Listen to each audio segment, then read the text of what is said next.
بلغ مقاصدنا واغفر لنا ما مضى يا واسع الكرم يا رب بالمصطفى بلغ مقاصدنا واغفر لنا ما مضى يا واسع الكرم لم يعتنم قد طه مطلقا أبدا ومتى أبى أصلا بمدى الزمن يا رب بالمصطفى بلغ مقاصدنا واغفر لنا ما مضى وقلبه لم ينم والعين قد نعست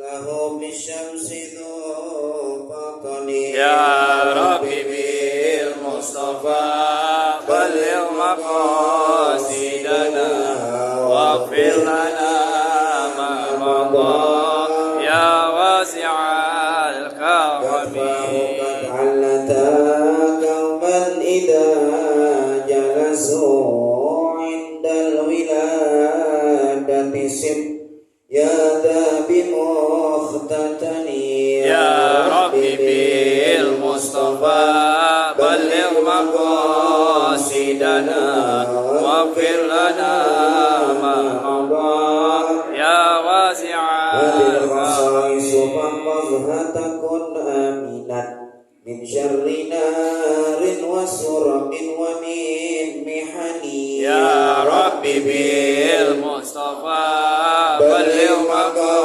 مقاصدنا واغفر لنا ما مضى يا واسع الكرم اللهم صل وسلم وبارك عليه وعلى آله النبي محمد صلى الله عليه وسلم وعلى آله وصحبه أزواجه وذرياته وأهل بيته وأنصاره وأصحابه ثم إلى أرواح الأولياء والشهداء والصالحين والأئمة المجتهدين والعلماء العاملين ومشايخنا في الدين خصوصا إلى شيخ سالم بن سمير الحمدوني والشيخ محمد نواوي بن عمر البنتاني الجاوي وأصولهما وفروعهما وذوي الحقوق عليهما أجمعين ثم إلى روح مقبول أبويا كي عبد الرحمن ناوي بن أجناوي ومقبول لك حجي أحمد بن قرآن علي ومقبول لك حجي عبد الرحمن كي أحمد بن قرآن علي ومقبول لك حجي مدرس بن نصر ومقبول لك حجي مصطفى هادي بن نجي هادي وأصولهم وفروعهم وذوي الحقوق عليهم أجمعين ثم إلى روح والدينا ووالديكم ومشايخنا ومشايخكم ومعلمينا ومعلميكم وذوي الحقوق علينا وعليكم وجميع المسلمين والمسلمات والمؤمنين والمؤمنات أدخل اللهم على الجميع في قبورهم الروح والريحان والفسحة والرضوان والبشارة والأمان بجوارك في رفيع الجنان إنك كريم منان وإلى حضرة النبي محمد صلى الله عليه وسلم الفاتحة أعوذ بالله من الشيطان الرجيم بسم الله الرحمن الرحيم الحمد لله رب العالمين الرحمن الرحيم مالك يوم الدين إياك نعبد وإياك نستعين اهدنا الصراط المستقيم صراط الذين أنعمت عليهم غير المغضوب عليهم ولا الضالين آمين. بسم الله الرحمن الرحيم الحمد لله رب العالمين والصلاة والسلام على سيدنا مولانا محمد وعلى آله وصحبه أجمعين أما بعد فكان الإمام والمؤلف رحمه الله تعالى ودام النفع به وببركات علومه وبكم في الدارين آمين قال رضي الله عنه. Bapak-bapak jamaah pengajian malam Selasa gabungan yang dimuliakan Allah Subhanahu wa taala. Pada kesempatan kali ini karena sudah kurang dari 2 bulan lagi kita akan memasuki bulan suci Ramadan dan kita tahu bahwasanya di situ ada ibadah wajib yang merupakan salah satu daripada rukun Islam yang 5 yaitu berpuasa. Maka pengajian malam Rabu saat saya mengajar insyaallah akan membahas tentang fikih puasa ya. Jadi mulai malam ini kita mulai dengan fikih puasa. Kalau kita ngambil di Fathul Mu'in itu bisa beberapa pertemuan. Jadi nggak beres sebelum kita puasa. Jadi saya ambil dari kitab, sebetulnya bukan kitab Sapinah, Karena Syekh Sapina itu Syekh Salim bin Sumer Hadrami, beliau ngarang kitab Sapina itu hanya sampai bab zakat. Jadi zakat selesai, Sapina selesai. Tapi ada beberapa cetakan kitab yang mana dilanjutkan dengan bab saum, bab puasa. Nah ini yang nambahin adalah Syekh Nawawi bin Umar Al-Bantani Al-Jawi. Jadi kalau kita lihat kitab Sapina bin Najah, ada bab puasa di situ. Itu yang nambahin bukan Syekh Salim, bukan pengarang asli kitab Sapina. Yang nambahin itu adalah Syekh Nawawi Al-Bantani, ya, orang Banten, Tanara, orang Banten. Ya, ini saya ambil dari kitab tersebut yang Syekh Nawawi. Sedikit malam hari ini mudah-mudahan keburu waktunya karena nanti setelah ini juga saya ada acara lagi. Mohon izin saya langsung pulang setelah ini. Bismillahirrahmanirrahim. Qala radhiyallahu anhu, bisa dibuka, dilihat lembarannya. Faslun, ini suatu pasal. Syurutus sihhatis shaumi arba'atu asya'a. Bermula syarat-syarat sahnya puasa itu ada 4 perkara. Jadi puasa Ramadan syarat sahnya itu ada 4. Ini kita ngomongin sah, Pak. Ngomongin sah dulu. Ntar ada syarat wajib. Karena syarat sah dan syarat wajib gak bisa pisah. Dari puasa, dari zakat, dari sholat, ya, ini gak bisa pisah semuanya. Jadi ada syarat sah, ada syarat wajib. Beda.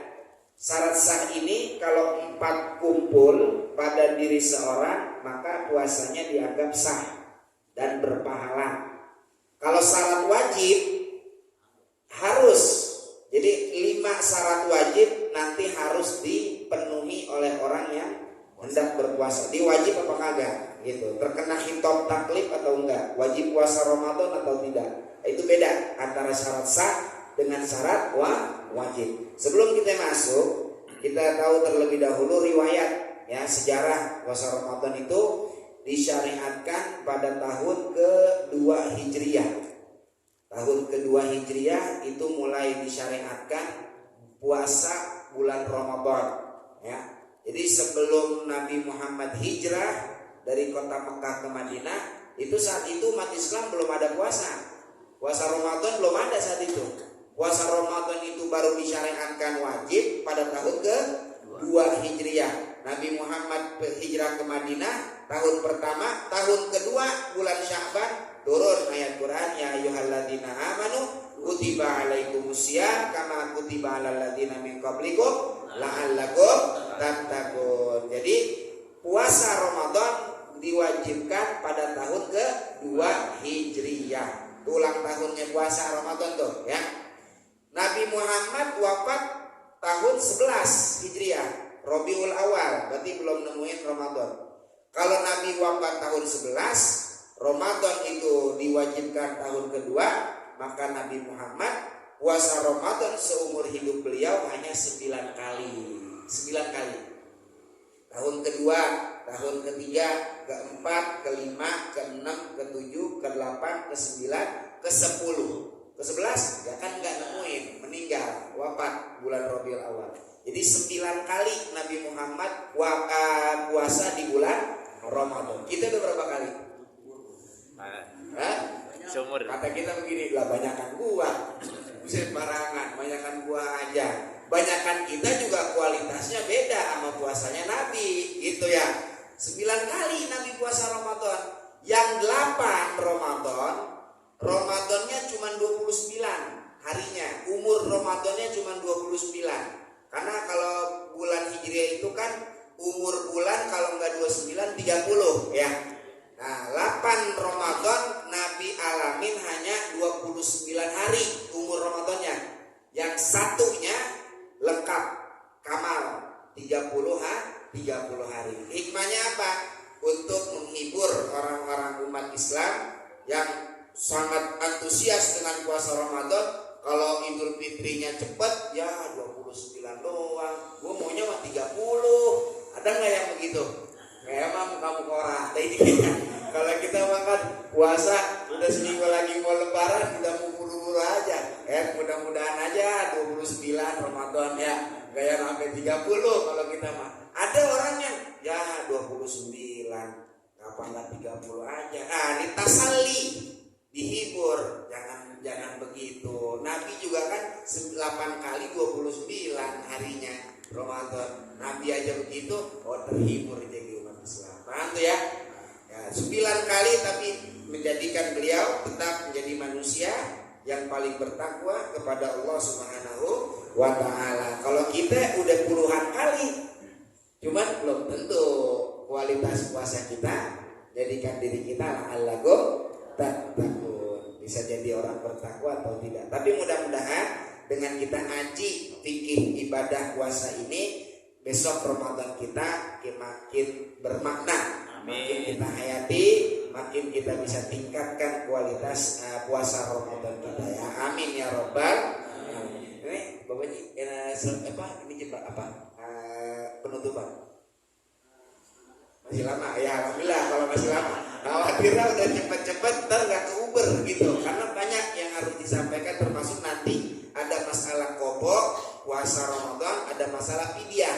Nah itu kan penting, jadi ilmu pengetahuan buat kita di rumah, bini kita kasih tahu, anak kita kasih tahu. Dah, biar Ramadan terakhir kayaknya, ya berarti masih ada 3 kali mungkin barangkali ya, mudah-mudahan.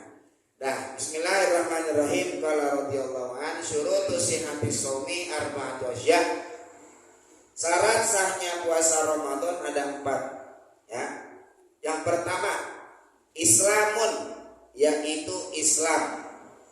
Maka tidak sah puasa dari selain muslim beragama Islam. Contoh, teman kita orang kafir, non muslim, ikut-ikutan puasa Ramadan, ya, gue mau puasa juga kayak lu, tapi bukan Islam, Kristen umpama, sah apa kagak tuh puasanya?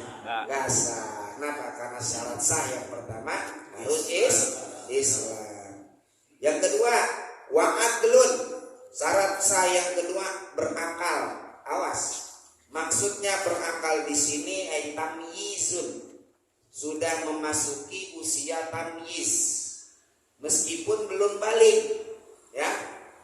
Tamyiz itu ulama katakan sekitar usia 7 tahun.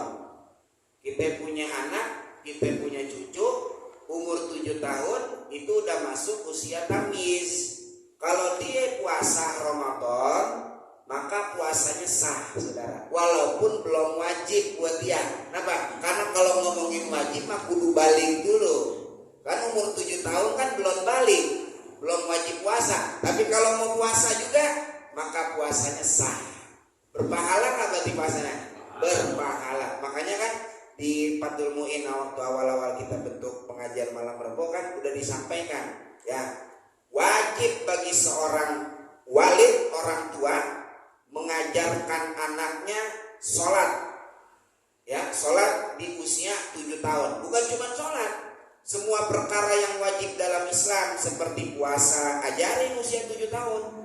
Biar apa? Ditamrin, agar melatih dia agar terbiasa nanti di kemudian hari gak meninggalkan wajib-wajib di dalam Islam. Paham ya?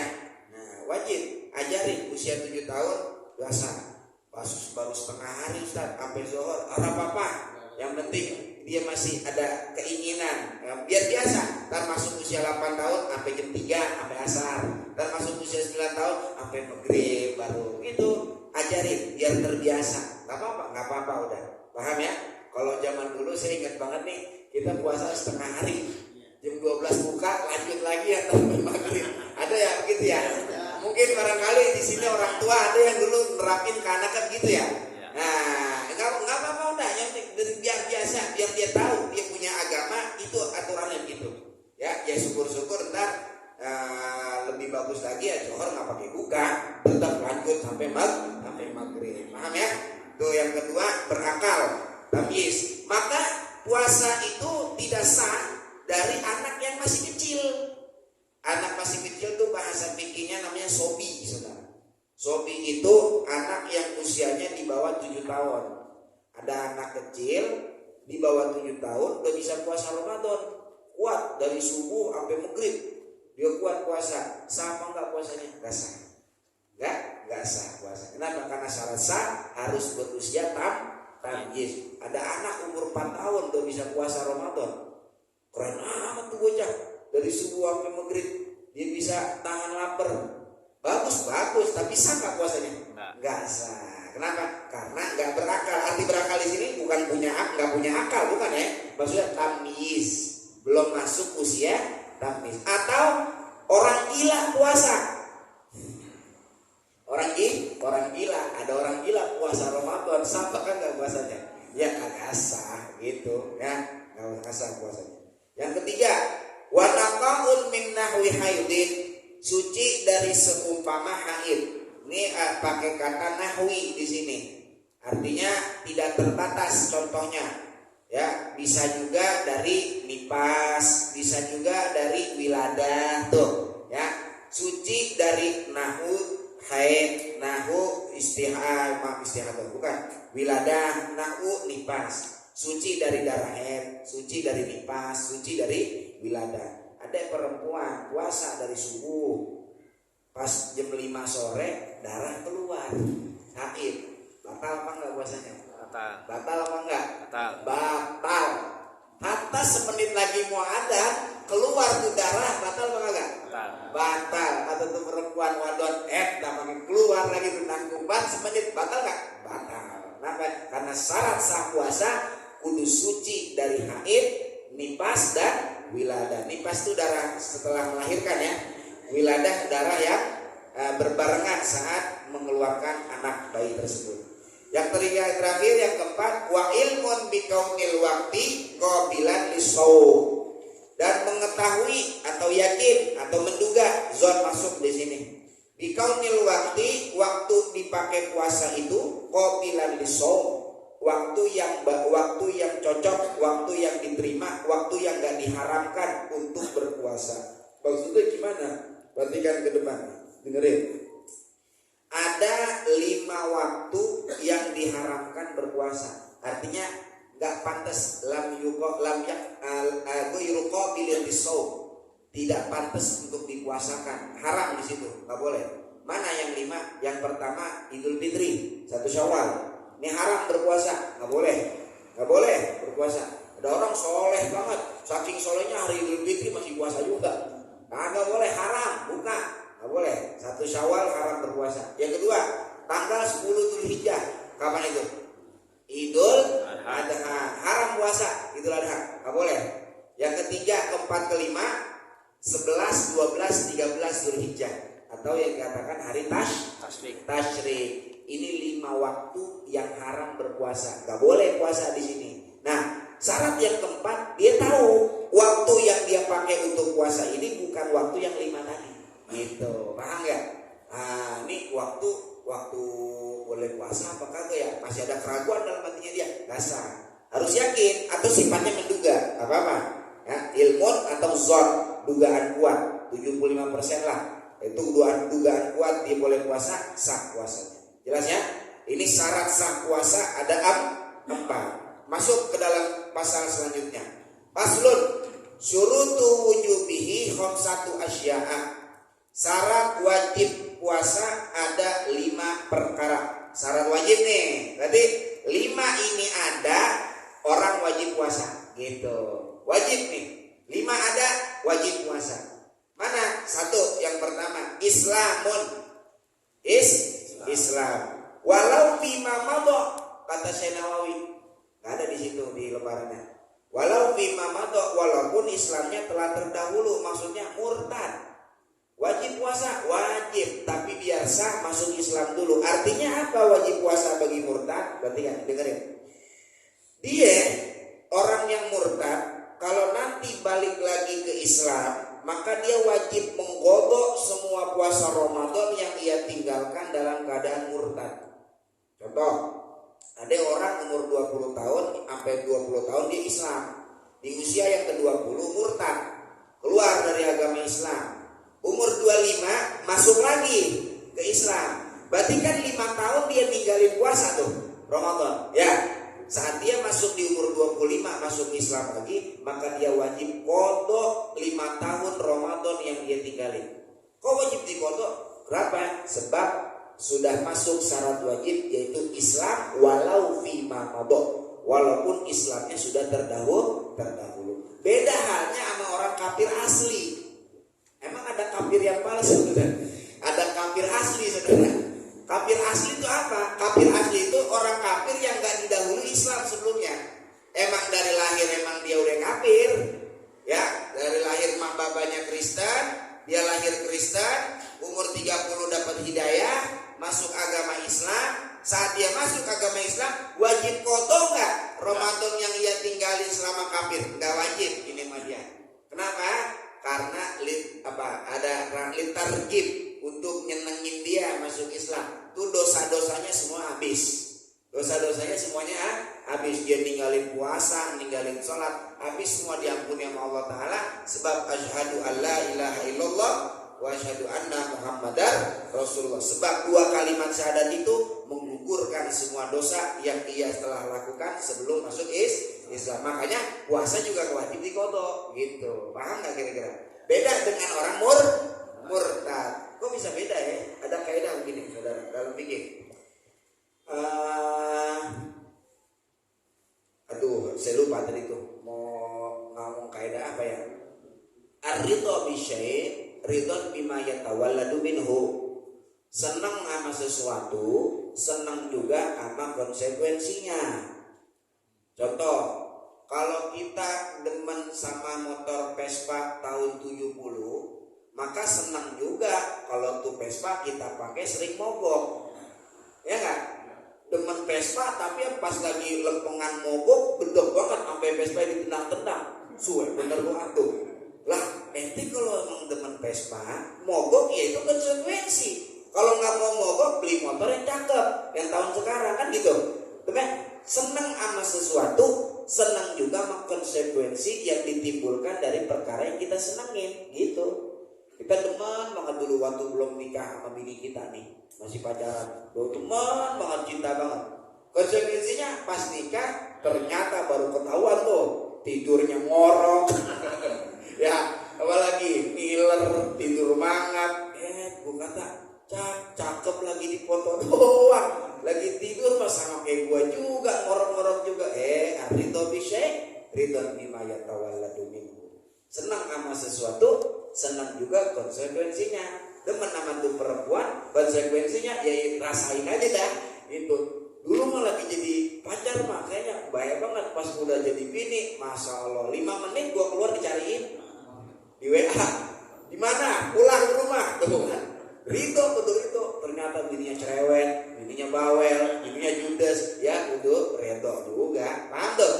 Nah, demen nama Islam dia dulu, udah masuk Islam. Keluar, masuk lagi, ya konsekuensinya udah demen apa? Ya botol mau puasa, gitu.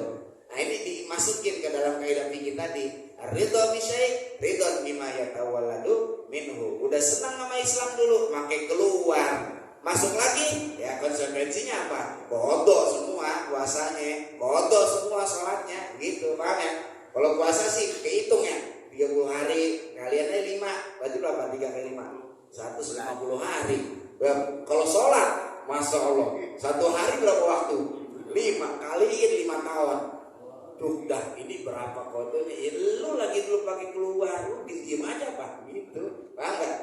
Ya, dah itu namanya Islam. Yang pertama syarat wajibnya Islam. Yang kedua, wa taklifun.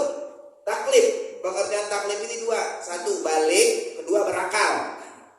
Mukallaf. 1 balik, kedua berakal. Udah berusia balik, masuk usia balik, dan kedua berakal. Berakal tuh bisa bedain mana yang hak, mana yang batil, mana yang benar, mana yang salah, mana yang manfaat buat dia, mana yang mudarat buat dia. Ini namanya tamyiz. Orang balik tapi nggak berakal, gila namanya. Nggak wajib orang gila puasa Ramadan, gitu. Ada orang berakal tapi belum balik, nggak wajib puasa Ramadan buat dia. Paham nih saudara? Jadi besok kalau ada orang kagak puasa Ramadan, sama kayak orang gila, gitu. Ya, sama kayak orang gila. Orang gila wajib puasa nggak?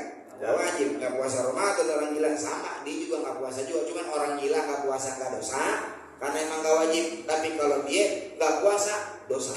Gitu. Paham nggak tuh? kita panggil orang gila ada besok teman kita gitu ya. Orang gila kagak puasa, sehat balik berangkat kagak puasa Ramadan ya. Di warteg kakinya ngantung gitu ya. Ya salam, jangan kalah ente, jangan mau sama orang gila. Orang gila nggak wajib puasa, nggak dosa orang gila gitu. Ente dosa, kenapa? Balik berakal. Dan fala yajibu shaumu ala sobiyin wa majnunin, tidak wajib puasa atas anak kecil. Kenapa? Karena belum berusia balik. Wa majnunin, kenapa orang gila nggak wajib puasa? Karena nggak berakal.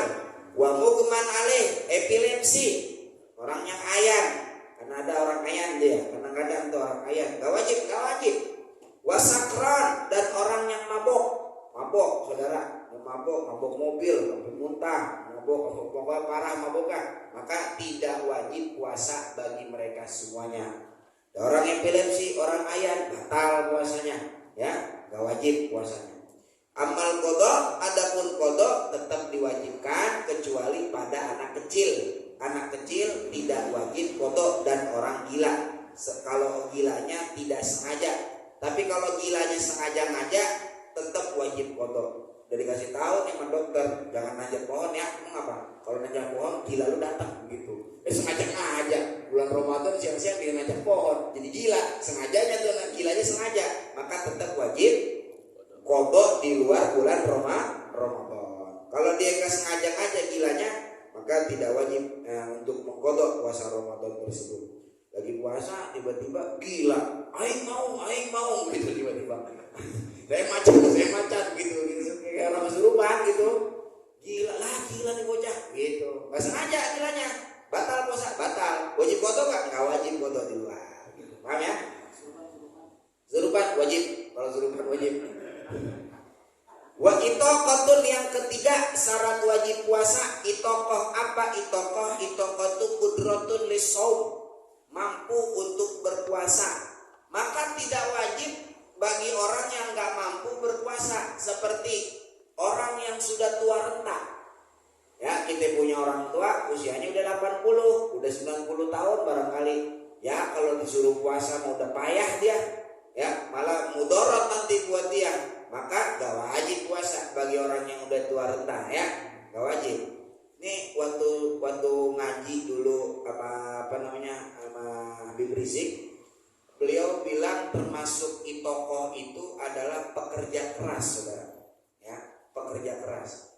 Contoh kuli bangunan, kalau dia kerja sambil puasa, menguras tenaga dia, puasa jadi mudarat buat dia, entah itu mudaratnya membahayakan tubuh dia kalau dia lanjutin puasa, atau mudaratnya itu dia bisa dipecat sehingga gak bisa nafkahin anak sama istrinya, sedangkan nafkah anak ke istri juga wajib. Nah, orang yang pekerja keras begini maka tidak wajib puasa, tapi nanti di luar Ramadan qadha, liburin seminggu sekali, sehari libur buat qadha puasa Ramadan. Tapi ingat ya, pekerja keras ya. Kalau kita mah kerjanya kan di kantor, yang AC, waduh ini mah gue pekerja keras kayaknya kagak. Wow, kerja itu mah enak gitu. Enggak wajib, tetap wajib puasa Ramadan. Paham? Jadi kalau kerja keras, kalau dia puasa juga, wah menguras tenaganya dia sehingga akan membahayakan buat diri dia, maka ini tidak boleh untuk tidak berpuasa. Tapi ya walaupun boleh nggak berpuasa bukan berarti sambil kerja sambil merokok aja gitu. Ya merokoknya ngumpet-ngumpet lah gitu, ngopi ngumpet-ngumpet. Tuh jelas ya. Kalau kerjanya cuma ronda malam, siangnya wajib puasa tetap apa? Orang siangnya tidur barang tuh. Nah ini tokoh masuk dalam kategori tokoh. Wasihatun, yang keempat syaratnya sehat, nggak sakit. Sakit di sini yang diperbolehkan nggak puasa, sakit mahdhur tayamum, sakit yang diperbolehkan untuk tayamum. Seperti kalau dia puasa nyawanya hilang, kata dokter, kamu jangan puasa dulu ya. Mau apa dok? Kamu kalau puasa bisa-bisa Israel ntar silaturahim ke rumah kamu nih. Ya, waduh kata dokter begini nih. Nah itu boleh nggak puasa tuh?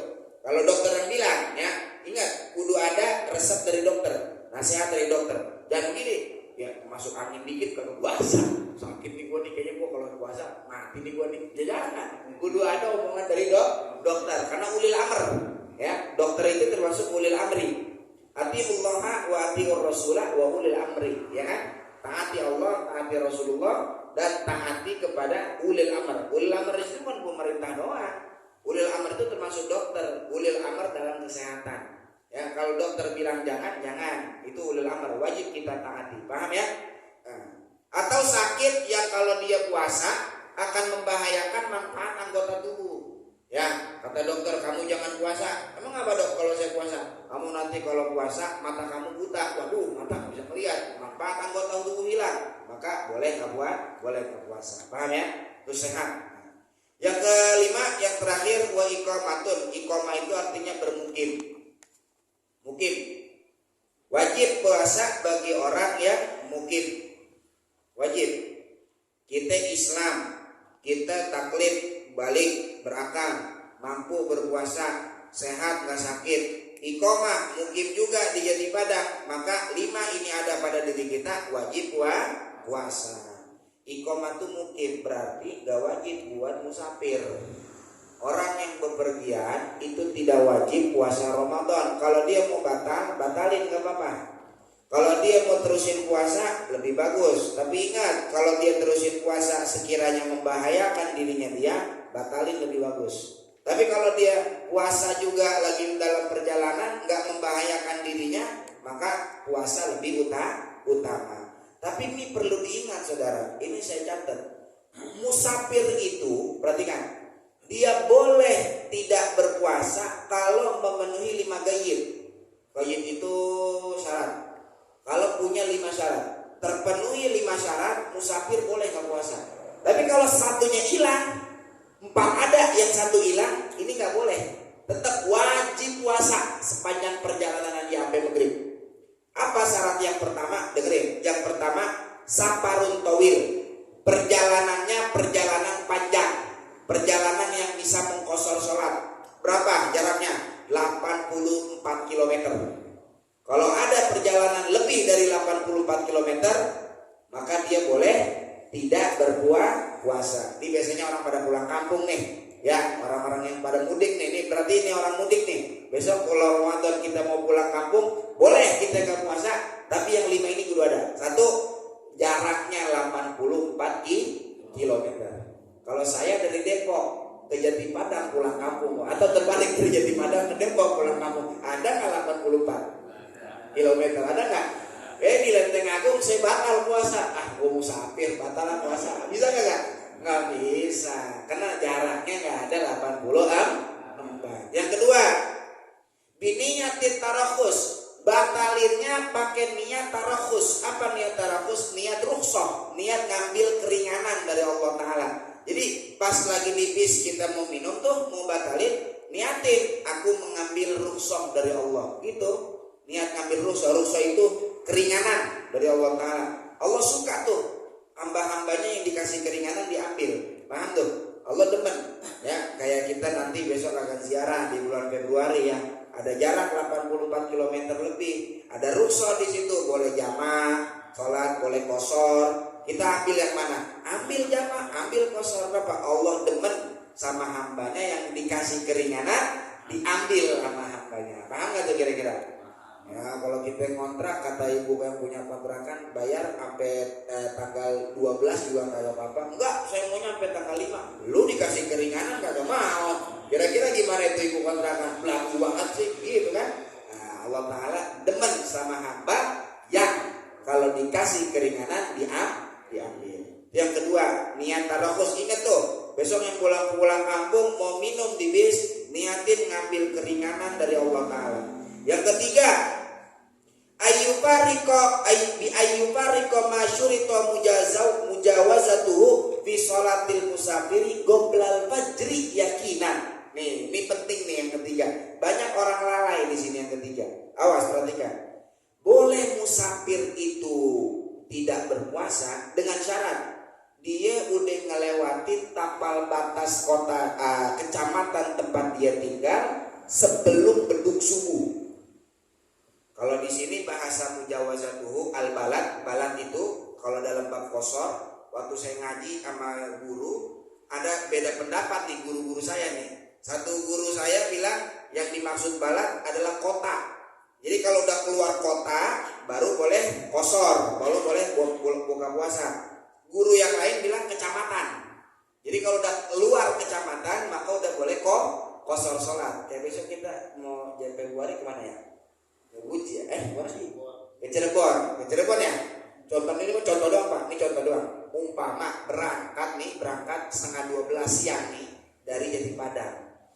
Nyampe di kecamatan Jagakarsa ya, ada Pancoran. Nyampe kecamatan Pancoran, Beduk Johor, Ajar Johor.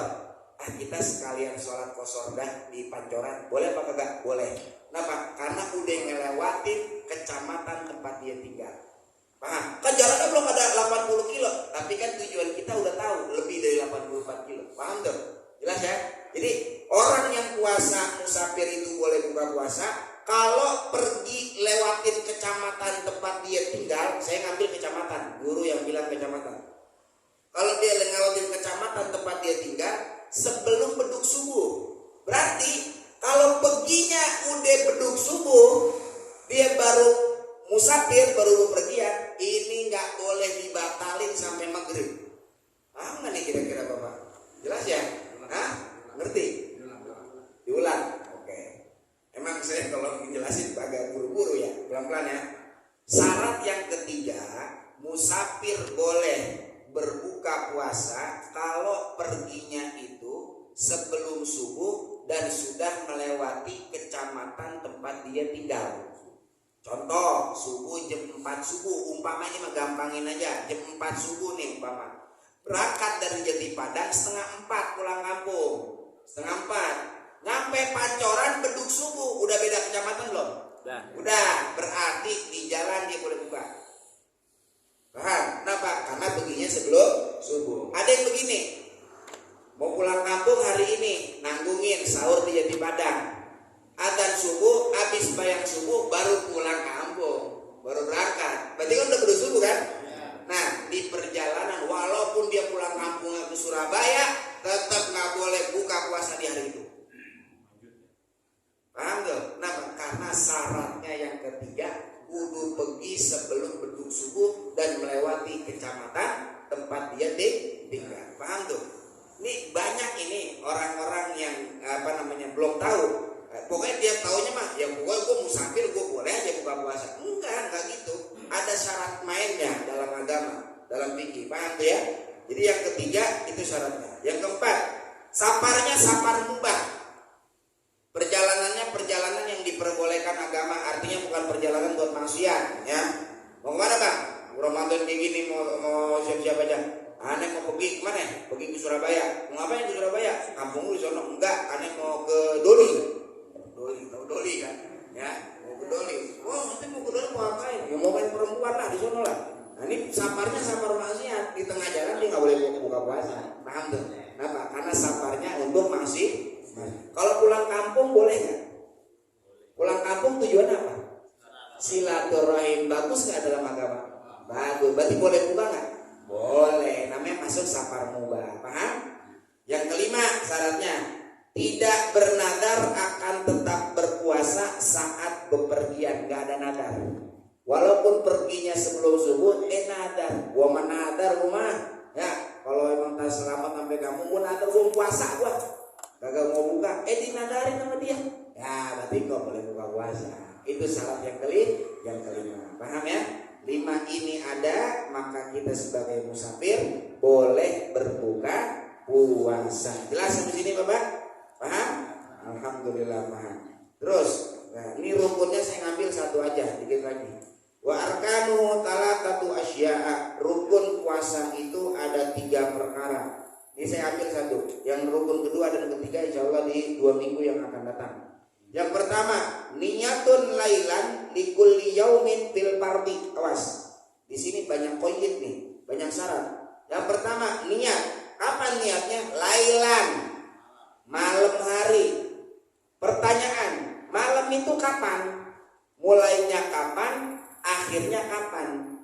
Malam itu mulainya guru syams, tenggelam matahari, yaitu saat maghrib. Itu mulai malam.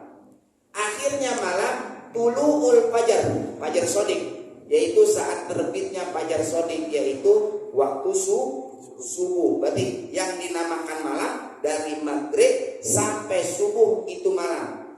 Maka kalau kita niat puasa Ramadan besok, habis buka puasa lagi ngerokok sambil ngopi di depan rumah kita niat begini, nawaitu shauma godin an adai fardhi syahri ramadhani hadhihi sanati lillahi ta'ala. Sah niat puasa kita.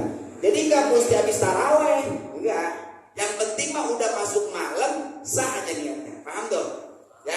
Hatta kata Syekh Nawawi, walaupun fi athnai sholat, lagi di tengah-tengah sholat, bayang maghrib, Allahu Akbar, imam baca Fatihah, dalam hati kita, gue biar kagak lupa gue niat puasa, lagi bayang niat puasa.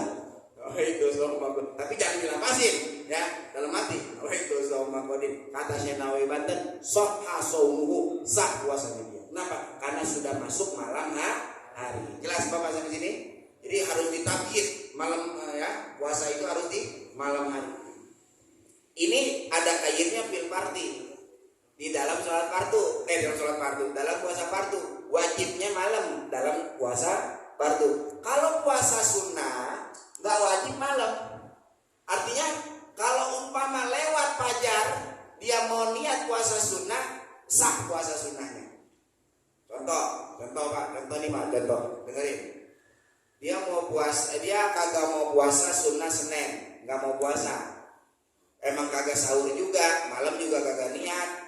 Beduk subuh dia bangun ke masjid, sholat subuh jamaah, pulang wirid dari masjid, pulang ke rumah, nanya sama bininya, "Neng, ada sarapan apa nih pagi?" Kata bininya, boro-boro sarapan, masih duit juga kagak, apa yang mau dimasak? Berarti kan kagak ada sama sekali. Kata lakinya, "Ya kalau gitu gue puasa Senin aja dah."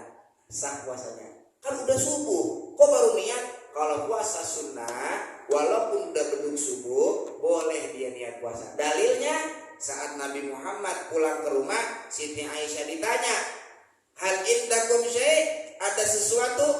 Nabi tanya sama Aisyah, "Punya apa di rumah?" Aisyah bilang, "Nggak ada ya Rasulullah." Nabi bilang, "Inni shaim." Idan inni shaim. Kalau gitu, aneh puasa hari ini. Tuh, itu dalilnya Nabi puasa. Jadi kalau di rumah kita nggak ada yang bisa dimakan, jangan malu setelah. Ya, Nabi juga begitu, ya. Nabi begitu. Tapi kalau Nabi mah pilihan, ya.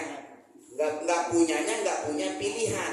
Kalau kita nggak punya keadaan. Kalau kita mah, Nabi kan kalau ditawarin tuh gunung Uhud jadi emas juga bisa. Cuma Nabi mau nggak? Kagak mau Nabi. Nabi susahnya karena pilihan. Kalau kita susahnya karena memang keadaan. Kalau kita mah, ya. Nah, itu namanya iftigar, ya, dilahnya bukan ikhtiari, intirori, ya. Gitu. Nabi Muhammad begitu. Tapi syaratnya begini Pak, kalau dalam puasa sunnah, jangan lebih dari zuhur, jangan lebih dari zuhur niatnya, dan dari beduk subuh sampai niat tersebut jangan ada perkara yang dia lakukan dalam membatalkan puasa. Contoh, jam 8 dia belum makan sama sekali dari subuh, belum makan sama sekali, dia baru niat puasa sunnah Senin di jam 8 tersebut, maka sah puasanya. Tapi kalau gini, jam 7 udah ngopi, udah makan singkong, udah makan nasi uduk, jam 9 baru kagum puasa aja, ya ini mah gak bisa. Kenapa? Ya udah kenyang. Ya kalau begitu mendingan nanggung, jam 11 baru lu makan nasi uduk, kalian sahur biar kuat dikit 3,5 hari. Paham gak? Jelas ya? Jadi syaratnya dari subuh sampai niat belum ada perkara yang dia membatalkan puasa. Paham? Besok tuh kita boleh tuh amalkan, ya. Likulli yaumin, niatnya itu tiap hari. Jangan niat sebulan. Nah, karena mustakil, ibadah puasa itu tiap harinya mustakil, tersendiri, ya. Jadi tiap hari kita niat. Hari pertama niat malamnya, hari kedua niat malamnya, hari ketiga niat malamnya. Yang biasa diajarin dah sama kiai-kiai kampung kita sebelumnya. Makanya habis tarawih pada niat, ya. Nawaitu shauma godin. Ini tapi saya kasih tahu nih Bilal musola masjid. Habis niat jangan langsung dihajar. Tunggu biar jamaah niat di dalam hati dulu, Pak. Nih yang Bilal. Kenapa? Karena niat puasa Ramadan itu bukan cuma di lisan yang wajib, wajibnya di hati. Di lisan tuh hanya sunnah. Contoh gini, nawaitu shauma ghadin an ada'i fardhi syahri ramadhani hadhihi sanati lillahi ta'ala. Gitu loh.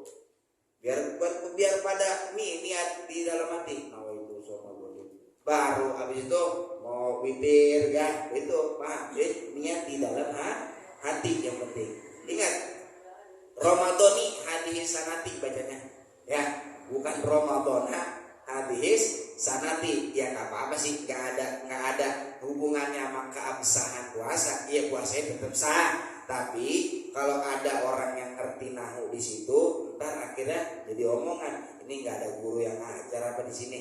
Masa nawaitu shauma ghadin an adai fardhi syahri ramadhana hadis sanati. Paham? Jadi Ramadhani hadis sanati.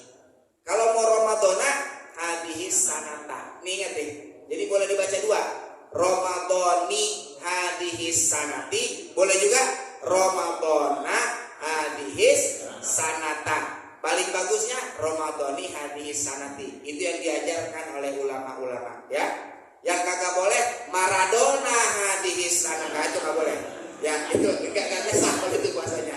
Nah itu shauma ghadin an adai fardhi syahri Maradona. Siapa lu Maradona? Ramadona, ya. Paham ya? Ramadhani hadis sanati. Ini puasanya niatnya tiap hari, Pak. Nggak bisa langsung sudah. Nah ini baru saya mau jelasin maksudnya. Kata ulama dalam kitab Fathul Mu'in juga ada, Syekh Zainuddin Al-Malibari juga menyampaikan, disunnahkan puasa niat sebulan di hari pertama, ngikut taklid kepada Imam Malik radhiyallahu anhu, gurunya Imam Syafi'i. Untuk apa? Kalau nanti di bulan Ramadan ada kita lupa niat, maka puasa kita yang dilupakan niat tersebut masuk ke dalam niat yang sebulan. Paham? Tapi tetap tiap harinya tetap menjalankan puasa niat sehari-hari. Jadi besok Ramadan pertama niatin nawaitu shauma ghadin an adai fardhi syahri ramadhani hadis sanati lillahi ta'ala. Baru habis itu niat yang sebulan. Nawaitu shauma jami'i syahri ramadhana hadis sanati lillahi ta'ala. Gitu. Aku niat puasa seluruh bulan Ramadan tahun ini karena Allah Ta'ala. Nah besok hari kedua niat lagi yang Syafi'i. Hari ketiga niat lagi. Lah itu fungsinya apa? Kalau kita lupa niat malamnya, maka puasa kita tetap sah karena masuk ke dalam niat sebulan. Tapi ingat nih, wa mahalluhu in qallada. Tempatnya itu kalau dia taklid. Taklid artinya ngikut kepada Imam Malik. Makanya guru-guru sampaikan ada kata taklidan li Imam Malik dalam niat. Karena ngikut taklid kepada Imam Malik. Wajib ada kata itu. Kenapa? Kudu taklid. Karena kalau kita nggak taklid, namanya kita talabus bil ibadatil fasidah. Kita mengerjakan ibadah yang rusak. Kenapa? Ada talfik madhab di situ. Ada mencampurkan madhab. Madhab Syafi'i dicampurkan dengan madhab Imam Malik Imam Maliki. Nah, ini nggak bisa. Ini haram malah yang ada. Dosa nggak sah lagi puasanya. Jadi harus taklid. Sama kayak orang umroh, ya, umroh. Tahu dia haji, saat dia tawaf, batal wudunya pakai batal wudu Imam Malik. Yang kalau nyentuh perempuan nggak batal wudu, tapi wudunya pakai Syafi'i. Nah ini masalah nih. Kenapa? Dia mencampurkan satu ibadah pakai dua madhab, Syafi'i juga, Maliki juga. Wudunya pakai Syafi'i, batalnya pakai Maliki. Ini namanya talpik madhab, nyampur adukin madhab. Yang ada malah kagak sah dan haram. Nah, kalau mau ikut batalnya Imam Malik, wudunya juga ikut Imam Malik dong. Apa syaratnya rukunnya Imam Malik? Wudu kepala kudu dibasuh semuanya. Tuh rukun, fardunya wudu. Harus didalku, kudu digosok-gosok. Kalau di Syafi'i kan gosok-gosok sunnah. Meratakan kepala sunnah. Kalau Imam Malik wajib. Ini wajib. Kalau mau ikutin batalnya Imam Malik, wudunya cara Imam Malik gitu. Paham tuh? Ini tapi saya kasih tahu saudara, gak usah pakai taklid ke Imam Malik. Saat kita tawaf nanti haji atau kita umroh, gak usah. Kenapa? Di dalam madzhab godimnya Imam Syafi'i ada pendapat bahwasanya tidak batal laki-laki bersentuhan kulit dengan perempuan kalau nggak sengaja. Nggak sengaja. Yang batal yang nyentuh, yang disentuh nggak batal. Kita lagi tawaf, tiba-tiba kesentuh sama perempuan, dia yang batal. Kita nggak usah pindah ke Imam Malik. Jadi tetap wudunya Syafi'i, batalnya Syafi'i, tapi Syafi'inya yang qadim. Ini yang banyak nggak tahu. Kalau yang kita tahu kan batal ya sentuhannya, itu yang jadid saudara, mazhab yang jadid. Tapi ini diam-diam aja, nggak usah kasih tahu. Ya, jadi membuat orang yang ngaji, maksudnya yang kagak ngaji nggak usah dikasih tahu. Bisa apa suruh lu kagak ngaji gitu. Wah iya, jadinya soalnya gua nih, iya makanya ngaji jadi banyak dapat ilmu. Paham tuh saudara? Banyak kan ya mohon maaf, travel ya begitu saudara, kagak mengendahkan hal tersebut padahal ini penting gitu. Bang Cilok udah nabung jauh-jauh hari sampai 30 juta dia dapat, dia umroh sama travel begituin aja dilepas, dia nggak tahu ilmunya, pikir bagaimana sampai